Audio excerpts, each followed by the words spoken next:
ঢাকার আকাশে আবারও ঝরল নিষ্পাপ প্রাণের অকাল জড়পাতা। একটি বিদ্যালয়ের উপর ভেঙে পড়ল প্রশিক্ষণরত একটি সামরিক বিমান। প্রাণ গেছে একাধিক শিশুর, যারা জীবনের সবে শুরুতে পা রেখেছিল।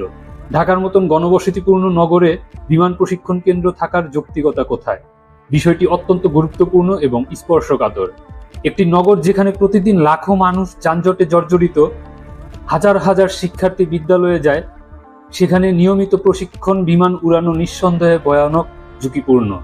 এ ধরনের দুর্ঘটনা শুধুমাত্র একটি যান্ত্রিক ব্যর্থতা নয়, এটি একটি নীতিগত অবহেলার প্রতিচ্ছবি। বিমান প্রশিক্ষণ কেন্দ্র যদি ঢাকার বাহিরে কোনো জনবসতিহীন অঞ্চলে স্থাপন করা হতো, তাহলে হয়তো আজ এতগুলো শিশু প্রাণে বেঁচে যেত।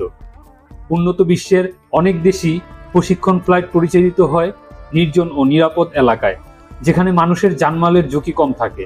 এ ঘটনার দায় এড়ানোর সুযোগ নেই। একটি যুদ্ধ বিমান নিয়ন্ত্রণ হারিয়ে তা যদি স্কুলের ছাদ ভেঙে পড়ে, এর দায় অবশ্যই বাংলাদেশ বিমান বাহিনীকে নিতে হবে। শুধু দুঃখ প্রকাশ আর তদন্তের আশ্বাস যথেষ্ট নয়, দরকার দ্রুত ও কার্যকর পদক্ষেপ। এই দুর্ঘটনা একটি সতর্ক বার্তা। এখন সময় ঢাকার আকাশ নিরাপদ করার। শিশুদের স্কুল যেন যুদ্ধক্ষেত্র না হয়, সেটি নিশ্চিত করা আমাদের সকলের নৈতিক দায়িত্ব। আসুন সবাই আওয়াজ তুলুন।